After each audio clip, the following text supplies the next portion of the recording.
AICC ಪ್ರಧಾನ ಕಾರ್ಯದರ್ಶಿಗಳು, ಕರ್ನಾಟಕ ರಾಜ್ಯದ ಉಸ್ತುವಾರಿಗಳು ಆದಂಥ ಶ್ರೀ ಸುರ್ಜೇವಾಲಾ ಅವರೇ, ಎಐಸಿಸಿ ಕಾರ್ಯದರ್ಶಿಗಳಾದಂಥ ಶ್ರೀ ಅಭಿಷೇಕ್ ದತ್ತ ಅವರೇ, ರಾಷ್ಟ್ರೀಯ ಯುವ ಕಾಂಗ್ರೆಸ್ಸಿನ ಅಧ್ಯಕ್ಷರಾದಂಥ ಶ್ರೀ ಉದಯ್ ಭಾನು ಅವರೇ, ರಾಜ್ಯ ಯುವ ಕಾಂಗ್ರೆಸ್ಸಿನ ಅಧ್ಯಕ್ಷರಾದಂಥ ಶ್ರೀ ಮಂಜುನಾಥ್ ಗೌಡ ಅವರೇ, ನನ್ನ ಎಲ್ಲ ಈ ಸಭೆಯಲ್ಲಿ ಭಾಗವಹಿಸಿರ್ತಕ್ಕಂಥ ಸಚಿವ ಸಹೋದ್ಯೋಗಿ ಮಿತ್ರರೇ, ಶಾಸಕ ಮಿತ್ರರೇ, ಮಾಜಿ ಶಾಸಕರುಗಳೇ, ಮಾಜಿ ಲೋಕಸಭಾ ಸದಸ್ಯರೇ, ಇಲ್ಲಿ ಈ ಸಭೆಯಲ್ಲಿ ಭಾಗವಹಿಸಿರ್ತಕ್ಕಂಥ ಕಾಂಗ್ರೆಸ್ಸಿನ ಎಲ್ಲ ಮುಖಂಡರುಗಳೇ, ಯುವ ಕಾಂಗ್ರೆಸ್ಸಿನ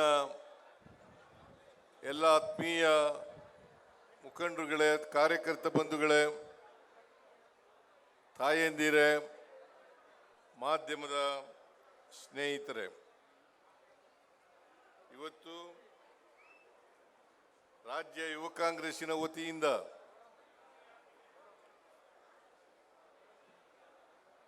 ನೀಟ್ ಪರೀಕ್ಷೆ ಏನು ಪ್ರಶ್ನೆ ಪತ್ರಿಕೆ ಸೋರಿಕೆಯಾಗಿದೆ ಅದರ ವಿರುದ್ಧ ಪ್ರತಿಭಟನೆಯ ರ್ಯಾಲಿಯನ್ನ ಹಮ್ಮಿಕೊಂಡಿರ್ತಕ್ಕಂಥದ್ದು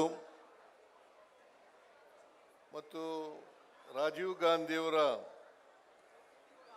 ಪುಣ್ಯತಿಥಿ ಕಾರ್ಯಕ್ರಮವನ್ನು ಕೂಡ ಇದೇ ಸಂದರ್ಭದಲ್ಲಿ ಹಮ್ಮಿಕೊಂಡಿರ್ತಕ್ಕಂಥದ್ದು. ನೀವೆಲ್ಲರೂ ಕೂಡ ಹೆಚ್ಚಿನ ಸಂಖ್ಯೆಯಲ್ಲಿ ಭಾಗವಹಿಸಿದ್ದೀರಿ. ನಿಮ್ಮೆಲ್ಲರಿಗೂ ರಾಜ್ಯ ಸರ್ಕಾರದ ವತಿಯಿಂದ ಧನ್ಯವಾದಗಳನ್ನು ಹೇಳಲಿಕ್ಕೆ ಬಯಸ್ತಾ ಇದ್ದೇನೆ.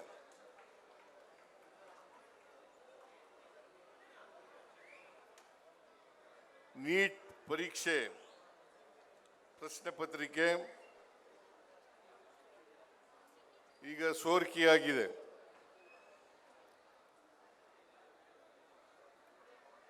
ಸೋರಿಕೆಗೆ ಜವಾಬ್ದಾರರಾಗಿರ್ತಕ್ಕಂಥ ಧರ್ಮೇಂದ್ರ ಪ್ರಧಾನ್, ಶಿಕ್ಷಣ ಸಚಿವ, ಕೇಂದ್ರದ ಶಿಕ್ಷಣ ಸಚಿವ ಅವರಾಗಲಿ ಅಥವಾ ಈ ದೇಶದ ಪ್ರಧಾನಮಂತ್ರಿಯಾದಂಥ ನರೇಂದ್ರ ಮೋದಿ ಅವರಾಗಲಿ ಜವಾಬ್ದಾರಿಯನ್ನ ಒತ್ತುಕೊಳ್ತಕ್ಕಂಥ ಕೆಲಸವನ್ನ ಮಾಡಿಲ್ಲ.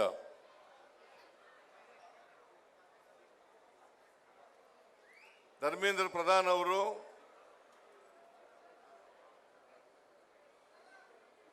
ನೀಟ್ ಪರೀಕ್ಷೆಗೆ ಇನ್ನೊಂದು ದಿನವನ್ನ ನಿಗದಿ ಮಾಡಿದ್ದಾರೆ. ಆ ನಿಗದಿ ಮಾಡಿ ಕೈ ತೊಳ್ಕೊಳ್ತಕ್ಕಂಥ ಕೆಲಸವನ್ನ ಮಾಡಿದ್ದಾರೆ. ಇಷ್ಟು ಮಾಡಿದ್ರೆ ಸಾಲದು ಅಂತಕ್ಕಂಥದ್ದು ನಮ್ಮ ಒತ್ತಾಯ.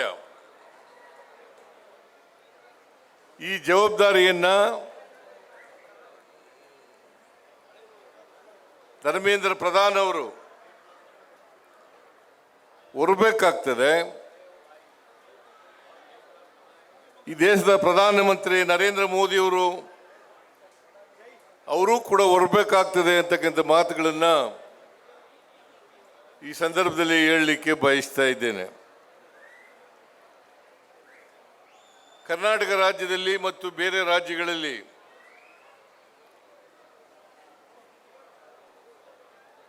ಮೆಡಿಕಲ್ ಅಡ್ಮಿಷನ್ಸ್ ಬಯಸ್ತಕ್ಕಂಥ ವಿದ್ಯಾರ್ಥಿಗಳಿಗೆ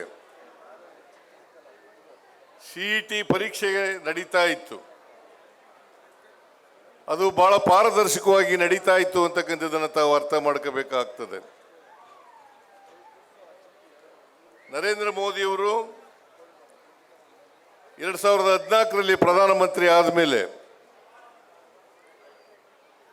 ಹಿಂದೆ ಇದ್ದಂಥ ಪದ್ಧತಿಯನ್ನು ಬದಲಾವಣೆ ಮಾಡಿ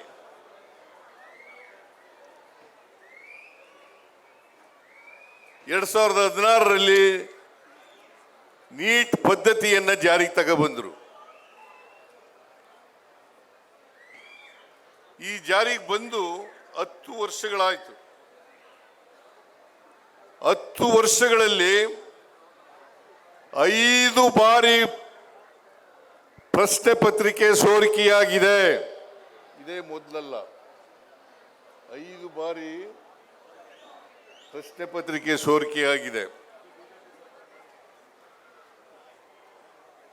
ನೀಟ್ ಪರೀಕ್ಷೆ ಬರೀಬೇಕಾದ್ರೆ ವಿದ್ಯಾರ್ಥಿಗಳು 1 ವರ್ಷ ಕಾಲದಿಂದ ತಯಾರಿ ಮಾಡ್ಕೊಂಡಿರ್ತಾರೆ. 1 ವರ್ಷ ಕಾಲದಿಂದ ತಯಾರಿ ಮಾಡ್ಕೊಂಡಿರ್ತಾರೆ.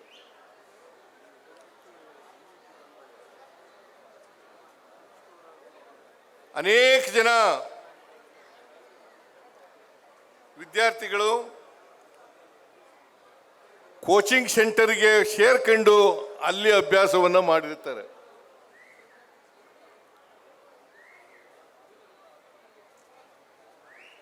ಸಾವಿರಾರು ರೂಪಾಯಿಗಳನ್ನು ಖರ್ಚು ಮಾಡಿರ್ತಾರೆ. ಇದರಲ್ಲೂ ಕೂಡ ಯಾವ ವಿದ್ಯಾರ್ಥಿಗೆ ಹಣ ಇರ್ತದೆ ಆ ವಿದ್ಯಾರ್ಥಿ ಕೋಚಿಂಗ್ ಸೆಂಟರ್ಗಳಿಗೆ ಸೇರ್ಕೊಳ್ಳಲಿಕ್ಕೆ ಸಾಧ್ಯ ಆಗ್ತದೆ. ಯಾವ ವಿದ್ಯಾರ್ಥಿಗೆ ಹಣ ಇರಲ್ಲ ಆ ವಿದ್ಯಾರ್ಥಿ ಕೋಚಿಂಗ್ ಸೆಂಟರ್ಗೆ ಸೇರ್ಕೊಳ್ಳಲಿಕ್ಕೆ ಸಾಧ್ಯ ಆಗಲ್ಲ. ಬಡವರ ಮಕ್ಕಳು, ಹಳ್ಳಿಗಾಡಿನಿಂದ ಬರ್ತಕ್ಕಂಥ ಮಕ್ಕಳು ಕೋಚಿಂಗ್ ಸೆಂಟರ್ಗಳಿಗೆ ಸೇರ್ಕೊಳ್ಳಲಿಕ್ಕೆ ಸಾಧ್ಯ ಆಗಲ್ಲ. ಇದು ಕೂಡ ಮೋದಿಯವರ ಸರ್ಕಾರ ಬಂದ ಮೇಲೆ ಭೇದ ಭಾವವನ್ನು ಮಾಡಲಿಕ್ಕೆ ಸಾಧ್ಯ ಇದೆ ಅಂತಕ್ಕಂಥ ಮಾತುಗಳನ್ನು ಹೇಳಲಿಕ್ಕೆ ಬಯಸ್ತಾ ಇದ್ದೇನೆ.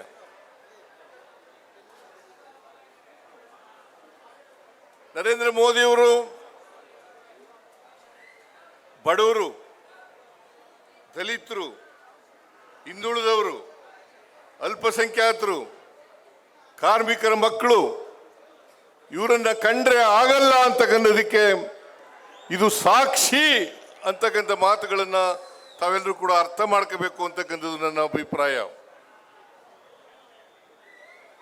ನೀಟ್ ಪರೀಕ್ಷೆ ಯಾಕೆ ಮಾಡಿದ್ರು? ಸಿಇಟಿನಲ್ಲಿ ಏನಾದ್ರು ದೋಷ ಇತ್ತಾ? ಸಿಇಟಿನಲ್ಲಿ ಏನಾದ್ರು ದೋಷ ಇತ್ತಾ? ದೋಷ ಇರಲಿಲ್ಲ, ಪಾರದರ್ಶಕವಾಗಿ ನಡೀತಾ ಇತ್ತು. ಆಮೇಲೆ ಶಿಕ್ಷಣ ಅಂತಕ್ಕಂಥದ್ದು ಕನ್ಕರೆಂಟ್ ಲಿಸ್ಟ್ನಲ್ಲಿ ಇರ್ತಕ್ಕಂಥದ್ದು. ಶಿಕ್ಷಣ ಕನ್ಕರೆಂಟ್ ಲಿಸ್ಟ್ನಲ್ಲಿ ಇರ್ತಕ್ಕಂಥದ್ದು. ಮಾತೆತ್ತಿದ್ರೆ ನರೇಂದ್ರ ಮೋದಿ ಅವರು ಹೇಳ್ತಾರೆ, ಮಾತೆತ್ತಿದ್ರೆ Narendra Modi cooperative federalism, cooperative federalism ಅಂತ ಹೇಳ್ತಾರೆ. ಈ ಫೆಡರಲಿಸಮ್ಗೆ ಅರ್ಥನೇ ಇವತ್ತು ಹೊರಟೋಗ್ಬಿಟ್ಟಿದೆ. ಒಕ್ಕೂಟದ ವ್ಯವಸ್ಥೆಯಲ್ಲಿ ಆಯಾ ರಾಜ್ಯಗಳಿಗೆ ಬಿಡಬೇಕು, ಅದನ್ನು ಬಿಟ್ಟು ಕೇಂದ್ರೀಕರಿಸ್ತಕ್ಕಂಥ ಕೆಲಸವನ್ನ ಕೇಂದ್ರ ಸರ್ಕಾರ ಮಾಡಬಾರದು ಅಂತಕ್ಕಂಥ ಮಾತುಗಳನ್ನು ಈ ಸಂದರ್ಭದಲ್ಲಿ ಹೇಳಲಿಕ್ಕೆ ನಾನು ಇಷ್ಟಪಡ್ತೇನೆ. ಆದ್ದರಿಂದ ಈಗಲೂ ಕೂಡ ಒತ್ತಾಯ ಮಾಡ್ತೇನೆ ನಿಮ್ಮ ಮೂಲಕ, ಸಿಇಟಿಯನ್ನ ಮೆಡಿಕಲ್ ಡಾಕ್ಟರ್ಗಳಾಗಬೇಕು ಅಂತಕ್ಕಂಥ ಆಸೆ ಇರ್ತಕ್ಕಂಥ ಮಕ್ಕಳು, ಅವರಿಗೆ ಸಿಇಟಿ ಬರೀಲಿಕ್ಕೆ ಅವಕಾಶವನ್ನು ಕಲ್ಪಿಸ್ಕೊಡ್ಬೇಕು, ಆಯಾ ರಾಜ್ಯಗಳಿಗೆ ಕೊಡಬೇಕು ಅಂತಕ್ಕಂಥ ಒತ್ತಾಯವನ್ನು ಕೂಡ ಈ ಸಂದರ್ಭದಲ್ಲಿ ಮಾಡಲಿಕ್ಕೆ ಬಯಸ್ತಾ ಇದ್ದೇನೆ. ನರೇಂದ್ರ ಮೋದಿಯವರು ಅವರಿಗೆ ಗೊತ್ತಿರ್ತಕ್ಕಂಥದ್ದು ಅನೇಕ ಪರೀಕ್ಷೆಗಳಲ್ಲಿ ಕರ್ನಾಟಕ ರಾಜ್ಯದಲ್ಲೂ ಕೂಡ ಅನೇಕ ನೇಮಕಾತಿ ಪರೀಕ್ಷೆಗಳಲ್ಲಿ ಪ್ರಶ್ನೆ ಪತ್ರಿಕೆ ಸೋರಿಕೆಯಾಗಿರ್ತಕ್ಕಂಥ ನಿದರ್ಶನವನ್ನು ನಾವು ನೋಡ್ತೇವೆ. ಸಬ್ ಇನ್ಸ್ಪೆಕ್ಟರ್ ನೀವೆಲ್ಲ ನೋಡಿದ್ದೀರಿ. ಆಮೇಲೆ ಇಂಜಿನಿಯರ್ಗಳ ನೇಮಕಾತಿನಲ್ಲಿ ಪರೀಕ್ಷೆಯಲ್ಲಿ ಸೋರಿಕೆ ಆಗಿರ್ತಕ್ಕಂಥದ್ದನ್ನು ನೋಡಿದ್ದೀರಿ. ಆ ಕಾಲದಲ್ಲಿ ಯಾರು ಮುಖ್ಯಮಂತ್ರಿಗಳಾಗಿದ್ರು? ಬಸವರಾಜ ಬೊಮ್ಮಾಯಿ ಅವರು, ಶ್ರೀಮಾನ್ ಯಡಿಯೂರಪ್ಪನವರು. ಇವರು ಮುಖ್ಯಮಂತ್ರಿಗಳಾಗಿದ್ದಂಥ ಸಂದರ್ಭದಲ್ಲಿ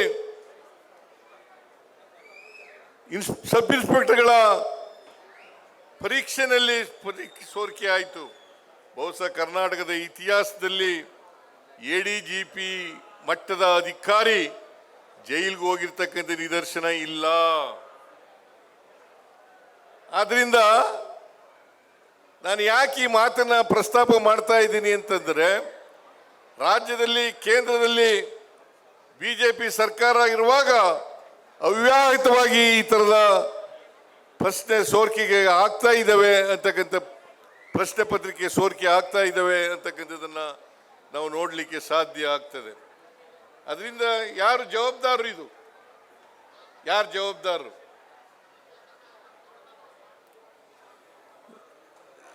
ಜವಾಬ್ದಾರಿ ಹೊರಬೇಕಾಗಿರ್ತಕ್ಕಂಥವ್ರು ನರೇಂದ್ರ ಮೋದಿಯವರು.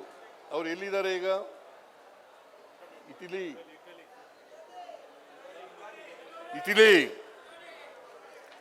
ಚಿನ್ನ ಬೆಳ್ಳಿ ಖರೀದಿ ಮಾಡಬೇಡಿ ಅಂತ ಹೇಳ್ತಾರೆ. ಚಿನ್ನ ಬೆಳ್ಳಿ ಖರೀದಿ ಮಾಡಬೇಡಿ ಅಂತ ಹೇಳ್ತಾರೆ. ಪೆಟ್ರೋಲ್ ಡೀಸೆಲ್ ಮಿತವಾಗಿ ಬಳಸಿ ಅಂತ ಹೇಳ್ತಾರೆ. ಆದರೆ ನರೇಂದ್ರ ಮೋದಿಯವರು ಯುರೋಪ್ ಪ್ರವಾಸದಲ್ಲಿದ್ದಾರೆ.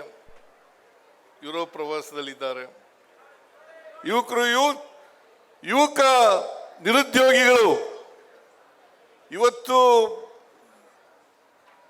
20 ರಿಂದ 29 ವರ್ಷದ ಅವಧಿನಲ್ಲಿರ್ತಕ್ಕಂಥ ಯುವಕ ಯುವತಿಯರು ಸುಮಾರು 67% ನಿರುದ್ಯೋಗಿಗಳಾಗಿದ್ದಾರೆ. ಇದೇ ನರೇಂದ್ರ ಮೋದಿಯವರು ಹೇಳಿದ್ರು ವರ್ಷಕ್ಕೆ 2 ಕೋಟಿ ಉದ್ಯೋಗಗಳನ್ನು ಸೃಷ್ಟಿ ಮಾಡಿ ಯುವಕ ಯುವತಿಯರಿಗೆ ಕೊಡ್ತೇನೆ ಅಂತ ಮಾತುಗಳನ್ನ ಹೇಳಿದ್ರು. 12 ವರ್ಷ ಆಯಿತು ಪ್ರಧಾನಮಂತ್ರಿಯಾಗಿ. 2014ರಲ್ಲಿ ಇವರು ಪ್ರಧಾನಮಂತ್ರಿಗಳಾದದ್ದು. 2014ರಿಂದ 12 ವರ್ಷ 24 ಕೋಟಿ ಉದ್ಯೋಗಗಳನ್ನು ಸೃಷ್ಟಿ ಮಾಡಬೇಕಾಗಿತ್ತು ಮತ್ತು ಯುವಕ ಯುವತಿಯರಿಗೆ ಕೊಡಬೇಕಾಗಿತ್ತು. ಆದರೆ ಕೊಟ್ಟಿದ್ದೆಷ್ಟು? Not even 2 crores. ನರೇಂದ್ರ ಮೋದಿಜಿಯವರೇ ಯಾಕೆ ಸುಳ್ಳು ಹೇಳಿದ್ರಿ ಯುವಕರಿಗೆ? ಈ ದೇಶದ ಯುವಕರಿಗೆ ನರೇಂದ್ರ ಮೋದಿಯವರು ಸುಳ್ಳು ಹೇಳಿ ಇವತ್ತು ದೇಶವನ್ನ ನಡೆಸ್ತಾ ಇದ್ದಾರೆ. ಅವ್ರಿಗೆ ಗೊತ್ತಿರೋದು ಏನಪ್ಪಾ ಅಂತಂದ್ರೆ, ಸಮಾಜದಲ್ಲಿ ದ್ವೇಷ ಬಿತ್ತಕ್ಕಂಥದ್ದು, ಹಿಂದೂ ಮುಸಲ್ಮಾನರ ಜಗಳವನ್ನು ಉಂಟು ಮಾಡ್ತಕ್ಕಂಥದ್ದು. ಇದನ್ನ RSSನವರು, ABVP ಅವರು, BJP ಅವರು ಬಹಳ ವ್ಯವಸ್ಥಿತವಾಗಿ ಮಾಡ್ತಾ ಇದ್ದಾರೆ. ಇದೊಂದೇ ಗೊತ್ತಿರೋದು ಅವರಿಗೆ ಆಡಳಿತ ನಡೆಸಕ್ ಬರಲ್ಲ, ಪರೀಕ್ಷೆ ಮಾಡಕ್ ಬರಲ್ಲ, ಪರೀಕ್ಷೆ ನಡೆಸಲಿಕ್ಕೆ ಬರಲ್ಲ. ಅದಕ್ಕೋಸ್ಕರನೇ 2016ರಿಂದ ಇಲ್ಲಿವರೆಗೆ 5 ಬಾರಿ ಪ್ರಶ್ನೆ ಪತ್ರಿಕೆ ಸೋರಿಕೆಯಾಗಿದೆ. 5 ಬಾರಿ ಸೋರಿಕೆಯಾಗಿದೆ. ಇದು ಜವಾಬ್ದಾರಿ ಹೊರಲೇಬೇಕಲ್ಲ. ಅದಕ್ಕೋಸ್ಕರ ನಾನು ಧರ್ಮೇಂದ್ರ ಪ್ರಧಾನ್ ಶಿಕ್ಷಣ ಸಚಿವ, ಬರೀ ಪರೀಕ್ಷೆ ಮುಂದೂಡಿದ್ರೆ ಸಾಲಲ್ಲ, ಅದಕ್ಕೆ ಇನ್ನೊಂದು ದಿನ ಮಾಡ್ತೀವಿ ಪರೀಕ್ಷೆ ಅಂದ್ರೆ ಸಾಲಲ್ಲ. ನೀವು ಕೂಡಲೇ ರಾಜೀನಾಮೆಯನ್ನು ಕೊಡಬೇಕು. ಇದು ನಿಮ್ಮ ಒಕ್ಕೋರಲ್ಲ ಒತ್ತಾಯ ಅಲ್ಲ. ರಾಜೀನಾಮೆ ಕೊಡಲ್ಲ. ಅವರು ಬಂಡರು, ಬಿಜೆಪಿಯವರು ಬಂಡರು. ಅವರು ರಾಜೀನಾಮೆ ಕೊಡೋವರೆಗೂ ಕೂಡ ನಿಮ್ಮ ಹೋರಾಟವನ್ನು ನಿಲ್ಲಿಸಬಾರದು ಅಂತಕ್ಕಂಥ ಮಾತುಗಳನ್ನು ಈ ಸಂದರ್ಭದಲ್ಲಿ ಹೇಳಲಿಕ್ಕೆ ಬಯಸ್ತಾ ಇದ್ದೇನೆ. ಮತ್ತೆ ಅನೇಕ ಜನ ಪ್ರಾಣ ಹತ್ಯೆ ಮಾಡ್ಕೊಂಡ್ರು, ವಿದ್ಯಾರ್ಥಿಗಳು ಪ್ರಾಣ ಹತ್ಯೆ ಮಾಡ್ಕೊಂಡ್ರು, ಆತ್ಮಹತ್ಯೆ ಮಾಡ್ಕೊಂಡ್ರು. ಪರೀಕ್ಷೆ 1 ವರ್ಷ ಸಂಪೂರ್ಣ ಅಭ್ಯಾಸ ಮಾಡಿ ತಯಾರಿ ಮಾಡಿಕೊಂಡು ಪರೀಕ್ಷೆಯಲ್ಲಿ ನೀಟ್ ಪರೀಕ್ಷೆಯನ್ನು ಬರೆದು ಅದು ಮುಂದೂಡಲ್ಪಟ್ಟಿರೋದ್ರಿಂದ, ರದ್ದು ಮಾಡಿರೋದ್ರಿಂದ, ಮುಂದೂಡಲ್ಪಟ್ಟಿರೋದ್ರಿಂದ ಅನೇಕ ಜನ ಇವತ್ತು ಆತ್ಮಹತ್ಯೆಯನ್ನು ಮಾಡ್ಕೊಂಡ್ರು. ಈ ಆತ್ಮಹತ್ಯೆ ಮಾಡ್ಕೊಂಡ್ರಲ್ಲ, ಇವರ ಕುಟುಂಬದವರಿಗೆ ಪರಿಹಾರ ಕೊಡಬೇಕಾಗಿರ್ತಕ್ಕಂಥದ್ದು ಯಾರ ಜವಾಬ್ದಾರಿ? ಕೇಂದ್ರ ಸರ್ಕಾರದ ಜವಾಬ್ದಾರಿ. ಕೇಂದ್ರ ಸರ್ಕಾರದ ಜವಾಬ್ದಾರಿ. ಆ ಜವಾಬ್ದಾರಿಯನ್ನು ಕೂಡಲೇ ನಿರ್ವಹಿಸಬೇಕು ಅಂತಕ್ಕಂಥ ಒತ್ತಾಯವನ್ನು ಕೂಡ ಈ ಸಭೆ ಮಾಡ್ತದೆ ಅಂತಕ್ಕಂಥ ಮಾತುಗಳನ್ನು ಈ ಸಂದರ್ಭದಲ್ಲಿ ಹೇಳಲಿಕ್ಕೆ ಬಯಸ್ತಾ ಇದ್ದೇನೆ.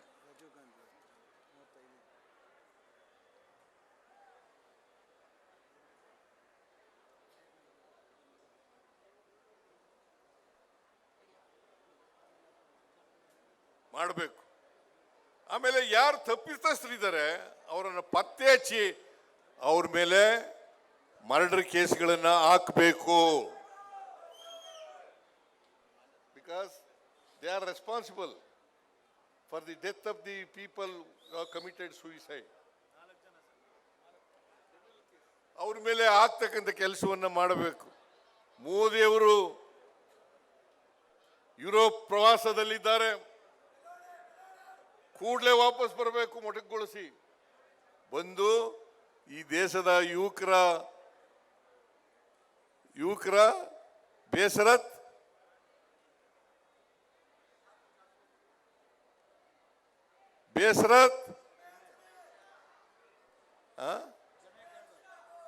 ಕ್ಷಮೆ ಯಾಚಿಸಬೇಕು. ನರೇಂದ್ರ ಮೋದಿ ಅವರು ತಪ್ಪಿಸ್ಕೊಂಡು ತಿರುಗಾಡಕ್ಕಾಗಲ್ಲ. ನರೇಂದ್ರ ಮೋದಿ ಅವರು ಯಾವಾಗ ದೇಶದಲ್ಲಿ ಸಮಸ್ಯೆಗಳು ಬರ್ತದೆ, ಇಂಥ ಬಿಕ್ಕಟ್ಟು ನಿರ್ಮಾಣ ಆಗ್ತದೆ ಅಂತ ಸಂದರ್ಭಗಳಲ್ಲೆಲ್ಲ ವಿದೇಶಕ್ಕೆ ಹೊರಟೋಗ್ತಾರೆ. ಅದಕ್ಕೆ ನಾನು ಒತ್ತಾಯ ಮಾಡ್ತೇನೆ, ಕೂಡಲೇ ಅವರು ಬಂದು ಈ ದೇಶದ ಯುವಕರ ಪರೀಕ್ಷೆ ಬರೆದಿರ್ತಕ್ಕಂಥ ನೀಟ್ ಪರೀಕ್ಷೆ ಬರೆದಿರ್ತಕ್ಕಂಥ ವಿದ್ಯಾರ್ಥಿಗಳಿಗೆ ಕ್ಷಮೆ ಕೇಳಬೇಕು ಅಂತಕ್ಕಂಥ ಒತ್ತಾಯವನ್ನು ಕೂಡ ನಾನು ಈ ಸಂದರ್ಭದಲ್ಲಿ ಮಾಡಲಿಕ್ಕೆ ಬಯಸ್ತಾ ಇದ್ದೇನೆ. ಅದರಿಂದ ನಾನು ಇನ್ನೊಂದು ಒತ್ತಾಯವನ್ನು ಮಾಡಲಿಕ್ಕೆ ಬಯಸ್ತಾ ಇದ್ದೇನೆ. ನೀವು ಇನ್ನು ಮುಂದೆ ನೀಟ್ ಪರೀಕ್ಷೆಯನ್ನು ಮಾಡಬೇಡಿ. ಆಯಾ ರಾಜ್ಯಗಳಿಗೆ ಬಿಟ್ಬಿಡಿ.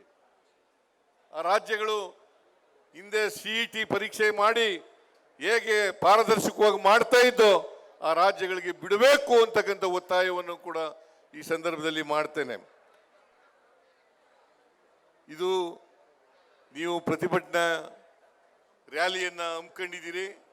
ಈ ಪ್ರತಿಭಟನೆ ರ್ಯಾಲಿಗೆ ನಾನು ಹೆಚ್ಚು ಮಾತಾಡ್ಲಿಕ್ಕೆ ಹೋಗಲ್ಲ. ಬೇರೆ ಇನ್ನೊಂದು ಸಭೆ ಇರೋದ್ರಿಂದ, ಇನ್ನೊಂದು ಮೀಟಿಂಗ್ ಇರೋದ್ರಿಂದ ಮಾತಾಡಕ್ಕೆ ಹೋಗಲ್ಲ. ಆಮೇಲೆ ಇವತ್ತೇ ರಾಜೀವ್ ಗಾಂಧಿಯವರ 35ನೇ ಪುಣ್ಯತಿಥಿ. ಅದನ್ನು ಕೂಡ ನೀವೆಲ್ಲರೂ ಕೂಡ ಬಹಳ ಆಚರಣೆ ಮಾಡ್ತಾ ಇದ್ದೀರಿ. ರಾಜೀವ್ ಗಾಂಧಿಯವರು ಏನು ಆದರ್ಶಗಳನ್ನು ಬಿಟ್ಟೋಗಿದ್ದಾರೆ, ಆದರ್ಶಗಳನ್ನು ಪಾಲನೆ ಮಾಡ್ತಕ್ಕಂಥ ಕೆಲಸವನ್ನು ನೀವೆಲ್ಲರೂ ಕೂಡ ಮಾಡಬೇಕು ಅಂತಕ್ಕಂಥ ಮಾತುಗಳನ್ನು ಕೂಡ ಈ ಸಂದರ್ಭದಲ್ಲಿ ಹೇಳಿ ನನ್ನ ಮಾತುಗಳನ್ನು ಮುಗಿಸ್ತೇನೆ. ಮಂಜುನಾಥ್ ಗೌಡ. ನ್ಯೂಸ್ ಫಸ್ಟ್, ನಿರ್ಭೀತಿಯಿಂದ ನಿಮ್ಮ ಪರವಾಗಿ.